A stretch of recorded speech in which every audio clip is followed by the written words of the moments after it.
Shri Rajan Basmati, the President of Bodo Writers Academy, our resource person, respected Shri Arun Chandra Moshahari and Shri Gobind Narzare.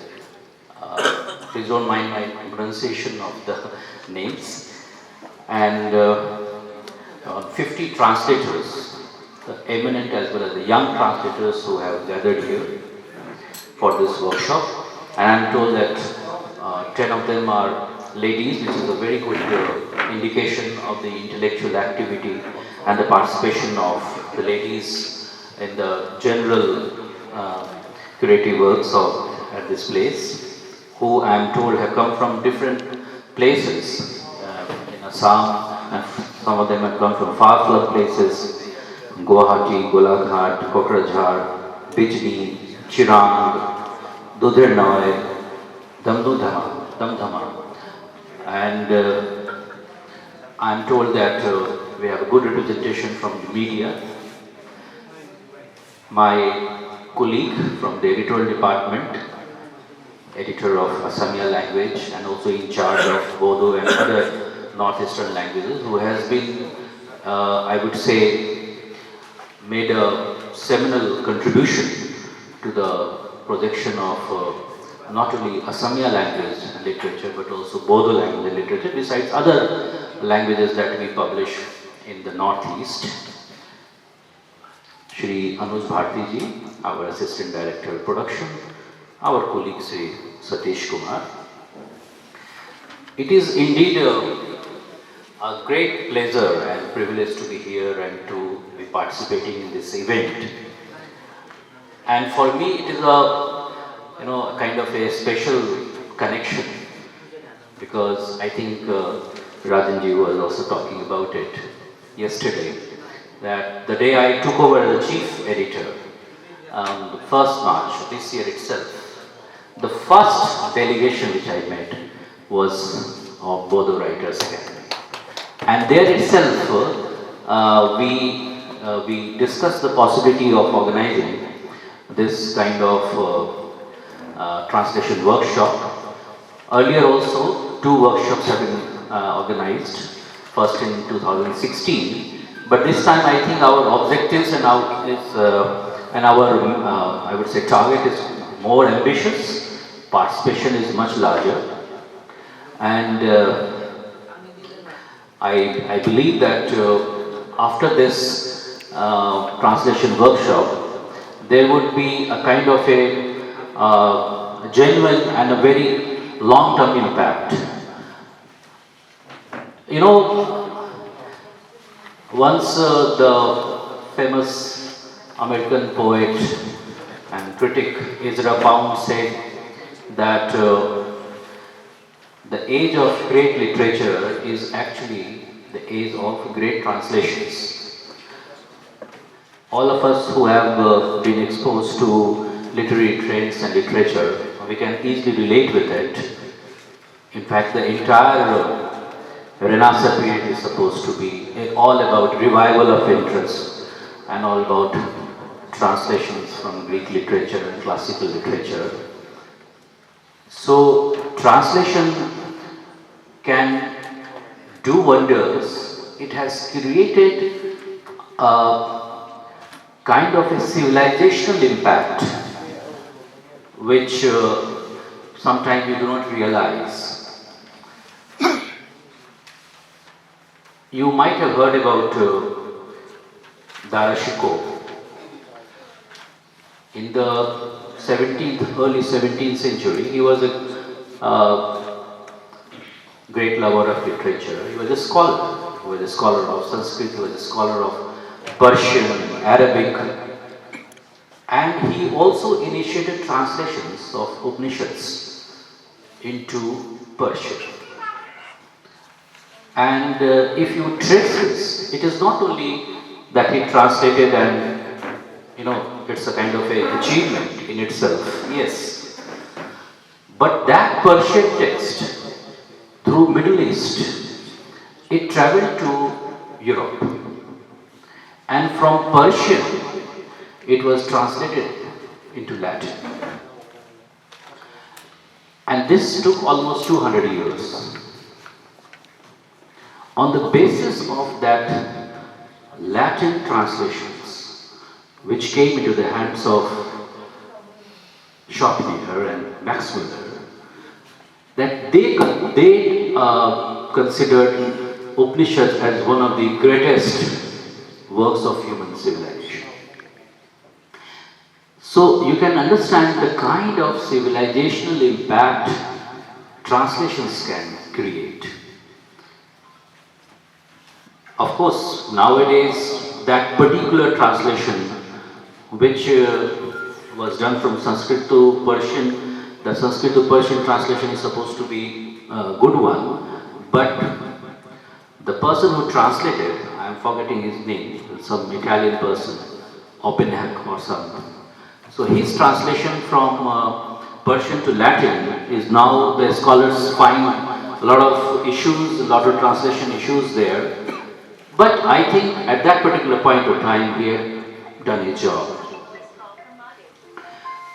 तो जब translation की बात होती है, अनुवाद की बात होती है, तो ये सिर्फ एक ऐसा नहीं है कि सिर्फ एक टेक्स्ट को दूसरे टेक्स्ट में हम अनुवादित कर देते हैं। हमारी एक दो किताबें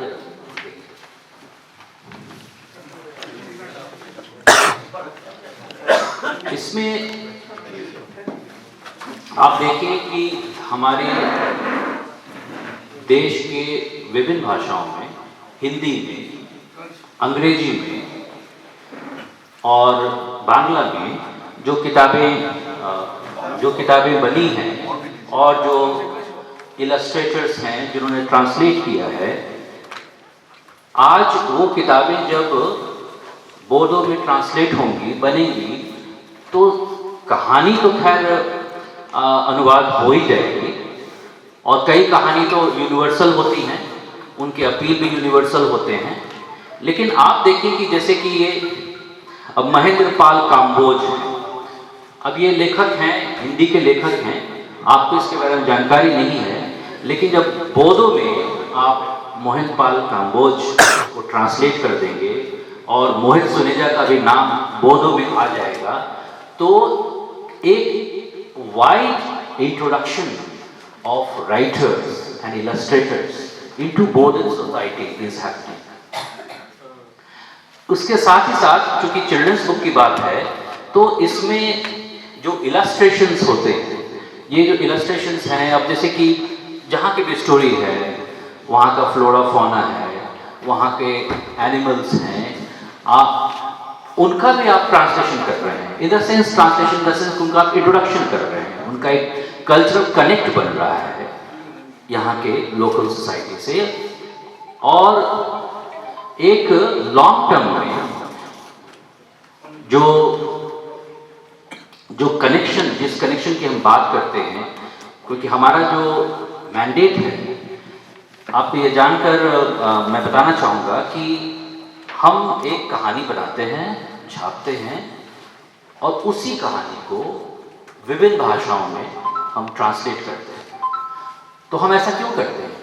हम ऐसा इसलिए करते हैं कि हमारा मैंडेट है to create common books from which children of all Indian children from different parts read from, though in their languages. तो एक ये नेशनल इंटीग्रेशन का एक बहुत बड़ा टूल है।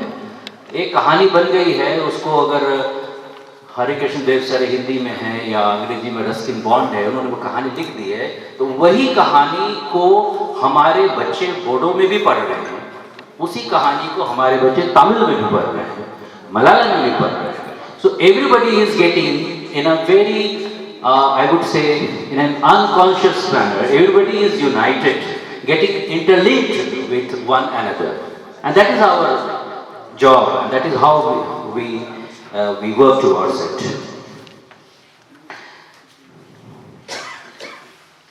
Now the other side of the picture is, what about original writings in Bodo? क्योंकि बोडो में हमारे लेखक हैं, उनकी जो ओरिजिनल कहानियां हैं वो बोडो में छपेंगी तो हमें एक मौका मिलेगा कि हम उसको किसी भी देश के किसी दूसरे हिस्से में, आज हम यहाँ आए हुए हैं तो हम महाराष्ट्र जा सकते हैं, मराठी ट्रांसलेशन वर्कशॉप हम जब करेंगे उसमें हिंदी की किताबें लेंगे, अंग्रेजी की भी लेंगे और बोडो की भी किताबें लेंगे। अगर ओरिजिनल किताब, ओरिजिनल कंटेंट आपके पास है तो आप ये मौका आप उसके बारे में सोचने का, और आज मैं हूँ, कल भी फर्स्ट हाफ में हूँ, बाकी हमारे एडिटर यहाँ हैं, आप उनसे बातचीत कर सकते हैं। और एक बात मैं ये कहना चाहता हूँ कि जो भाषा है उसको एक, आप कह सकते हैं, एक कम्युनिटी आइडेंटिफिकेशन उसका इतना स्ट्रांग होता है कि sometimes it becomes a kind of A limiting factor also. तो जो बोडो के जो राइटर हैं उनसे ये अपेक्षा की जाएगी, उनसे एक्सपेक्टेशन किया जाएगा कि वो बोडो का जो कल्चर है, बोडो का जो कस्टम है, यहाँ के जो स्टोरीज हैं उन्हीं के बारे में लिखना। ऐसी बात नहीं है, ऑफकोर्स उनके बारे में तो लिखना ही है, लेकिन आप बोडो के भाषा, ये तो सिर्फ भाषा है, माध्यम है। अब राजन जी बता रहे थे कि वो लंदन गए थे, उनके साथ एक टीम गई थी, तो इंग्लैंड में जो गए और उनका जो वार्तालाप रहा या जो वहाँ वो घूमे और जो वहाँ वो महसूस किए, जो उन्होंने देखा, उसको बोडो भाषा में लिख सकते हैं, उस पर एक उनका एक ट्रैवलॉग हो सकता है। बोडो एक जो भाषा है उसका कोई, भाषा का कोई लिमिटेशन नहीं होता है। Anything under the sun can be written in that language. आप साइंस लिख सकते हैं, आप ये हमारे बच्चे जो बोडो भाषा में पढ़ते हैं वो साइंस पढ़ते हैं, वो सॉफ्टवेयर इंजीनियर बन रहे हैं। कोई आज तो जो देश में और एक जनरल एक ग्लोबलाइज वर्ल्ड है, ऐसा नहीं कि कोई बहुत आइसोलेटेड है। Everybody is aware about the trends which are there at the regional level, at the national level, at the global level, and you can write on anything you want. You can write a book on maybe on nanotechnology in Bodo language, because that is the opportunity, that is the multiple windows we give for entry into our NPT publishing ecosystem. हम जब किसी भी author को, जब हम कोई offer letter देते हैं, कोई कमीशन करते हैं, तो उसमें जनरली स्पीकिंग बड़ी किताबों में तो हम ऐसा करते हैं एडल्ट्स के लिए, we give them a blanket kind of an approval कि you can submit your manuscript in any of the Indian languages और इंग्लिश। हालांकि हमें पता है कि वो ऑथर इंग्लिश में ही लिखेगा या हो सकता है कि ज़्यादा से ज़्यादा मराठी में लिखे, लेकिन फिर भी वी गिव अ ब्लैंकेट। हमारा वहाँ पे हमने तो ये मान के चलते हैं कि महाराष्ट्र का अगर कोई लेखक है तो कोई जरूरी नहीं कि वो मराठी में ही लिखेगा, हो सकता है उसने अपनी सारी पढ़ाई लिखाई और उसका जो एक्सपर्टीज है वो उसने उसका कोंकणी में हो तो वो कोंकणी में भी लिख सकता है, ऐसा कोई लिमिटेशन तो है। So first thing is that this translation workshop, the first objective is to come out with around 200 titles. It's a very ambitious target, and I'm sure that with such committed and accomplished translators being here, the target would be met, and we will be able to come out with these books. Second would be to think about what kind of original writing you can do, and and it's also, of course, about the Bodo language and literature and the cultural impact that it has, but also about other titles. And third thing, which is I briefly mentioned it last evening, that of course when we publish these books, the state government orders these books, and these books are made accessible to the children in the schools. But you should also guide us, or we should also think about how we can create more other avenues for the the sale and promotion of Bodo language books. So with these words, without taking more time, I would like to express my gratitude to all of you and for the honor that you have given to us. Thank you.